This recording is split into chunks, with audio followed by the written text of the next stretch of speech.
క్రియేటివ్గా కొంత ఇబ్బంది ఎదుర్కొంది. అల్టిమేట్ ఆబ్జెక్టివ్ సినిమా బాగా రావాలని, నేను ఎప్పుడు ఏం చేసినా సినిమా బాగా రావాలనుకుంటాను.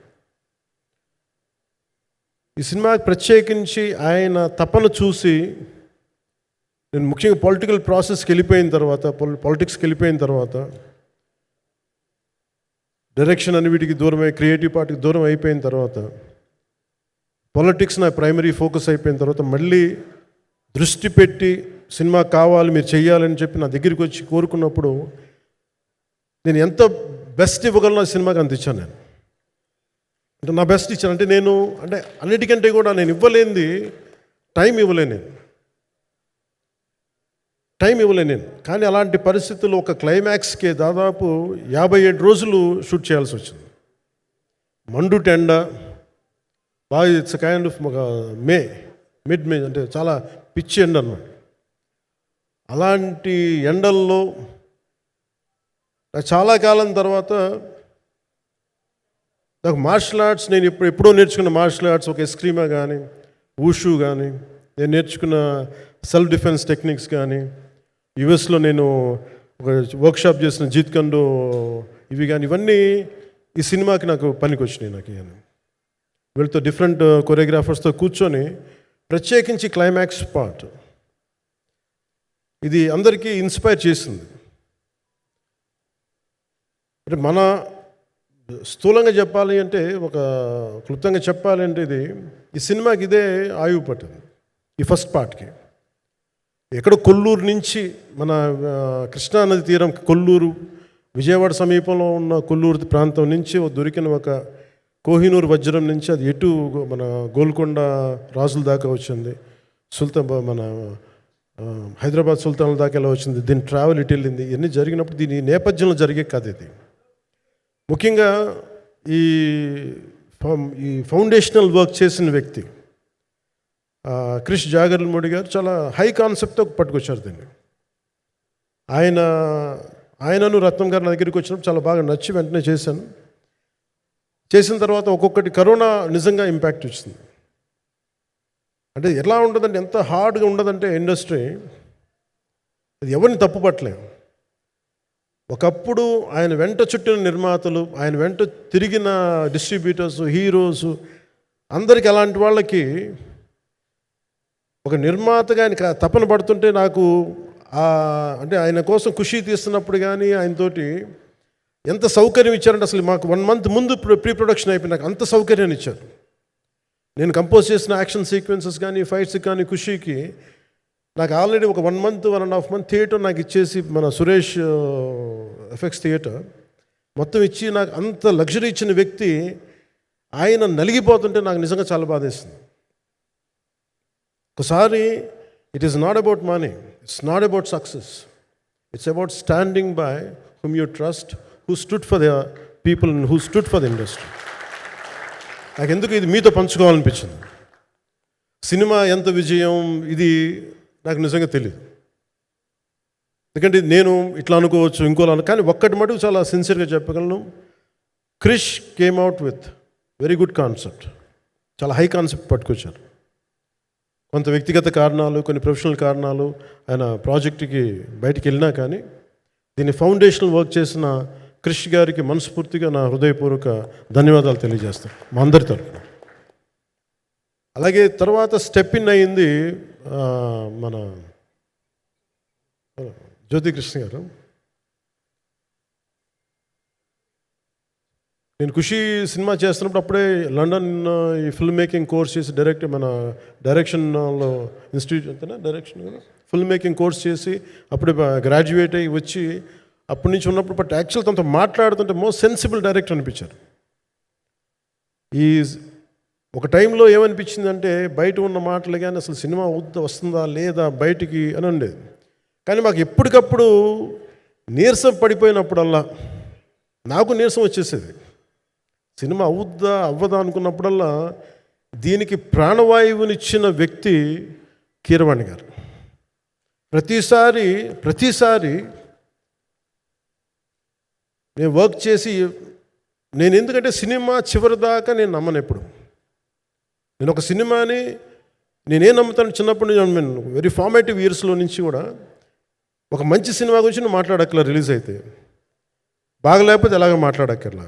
అందుకే నేను ఎప్పుడు సినిమా క్వాలిటీ మీద దృష్టి పెడతాను తప్ప ఇంక మిగతా వాటి మీద మాట్లాడను. అందుకే నాకు ఎప్పుడు ఈ మాట్లాడటం అనే దాని మీద ఎప్పుడు దృష్టి పెట్టలేం. కానీ ఫస్ట్ టైం ఈ సినిమాకి చాలా అవసరం అనిపించింది. అందుకని ఒక నిర్మాతలు కనుమరుగవుతున్న ఈ సమయంలో ఒక బలమైన సినిమా తీసి ఒడిదుడుకుల్ని తట్టుకోగలిగి ఒక నిర్మాత కనుమరుగవ్వకూడదు. ఆయన పక్కన ఏది ఉండాలని, అండగా ఉండాలని చెప్పేసి నేను అన్నీ వదిలి, ఇంత బిజీ షెడ్యూల్స్ అన్నీ వదిలేసి, ఒకవైపు నన్ను నా ప్రత్యర్థులు తిడుతున్నా కానీ, సినిమాలకు వెళ్ళిపోయిన తిడుతున్నా కానీ, ఇదేంటంటే నాకు అన్నం పెట్టింది ఇది, నాకు నా సినిమా పరిశ్రమ. అంటే ఇక్కడున్న మిత్రులందరూ కూడా చాలామందికి నేను ఇండివిజువల్ ఇంటర్వ్యూస్ ఇచ్చాను. నేను చాలాసార్లు నాగేంద్ర కానీ మీరు కానీ చాలామందికి, వీళ్ళందరికీ చాలామందికి నేను వ్యక్తిగతంగా తెలుసు. కాకపోతే నాకు సినిమా అంటే నేను సినిమా గురించి ఎక్కువ చెప్పలేక ఎక్కువ మాట్లాడలేను. కానీ బట్ నాకు నిజంగా సినిమా మీద అపారమైన గౌరవం, సినిమా మీద అపారమైన ఆసక్తి, నాకు ప్రాణవాయువు అది. Story telling is a necessity for each and every individual. So cinema అది మనకు కల్పిస్తుంది, సినిమా మనకి అలాంటి. కానీ ఈ సినిమా ప్రత్యేకించి చాలా ఛాలెంజింగ్ సర్కమ్స్టాన్సెస్లో, చాలా ఒడిదుడుకుల్లో, యాడ్వర్స్ కండిషన్స్లో కూడా మనస్ఫూర్తిగా దీన్ని ముందుకు తీసుకెళ్ళి, ఆర్థిక ఇబ్బందులు ఎన్ని వచ్చినా కానీ, అంటే నాకు పొలిటికల్గా పేరుండొచ్చు, దేశవ్యాప్తంగా నేను తెలిసి ఉండొచ్చేమో, కానీ సినిమా పరంగా వచ్చేటప్పుడు నేను చాలా హీరోస్తో కంపేర్ చేస్తే వాళ్ళందరికంటే చాలా తక్కువ నేను. సో దానికి ఉండే ఇబ్బందులు దానికి ఉంటాయి. మిగతా వాళ్ళకి బిజినెస్ అయినందుకు నాకు బిజినెస్ అవ్వదు, వాళ్ళకు వచ్చినందుకు నాకు రాకపోవచ్చు. ఎందుకంటే నా దృష్టి, నా కాంపిటేటివ్నెస్ ఎప్పుడు నేను సినిమా మీద పెట్టలేదు. నేను ఇప్పుడు సొసైటీ పొలిటికల్ ప్రాసెస్ పెట్టాను, కానీ ఎప్పుడు సినిమా మీద నేను ఎంత ఉండాలనేది నేను ఎప్పుడు పెట్టలేదు. నేను ఎప్పుడు చాలాసార్లు మన నాగేంద్ర కానీ మిగతా మన సూపర్ హిట్ మన కీర్తిశేషులు బిఆర్ రాజు గారు చనిపోయారు, ఇంటర్వ్యూస్లో కూడా ఉంటుంది. ఈ చిత్ర పరిశ్రమ చాలామంది హీరోస్ ఉంటారు, వాళ్ళలో నేను వన్ ఆఫ్ ది హీరో అంతే. నాది ఒక సంవత్సరంలో ఒక ఫ్రైడే, ఒక థర్స్డే రిలీజ్ అవుతుంది అంతే, అంతకుమించి తప్ప ఇది అందరి పరిశ్రమ, అందరూ రావాలి అలాంటిది నేను కోరుకునేవాడిని నేను.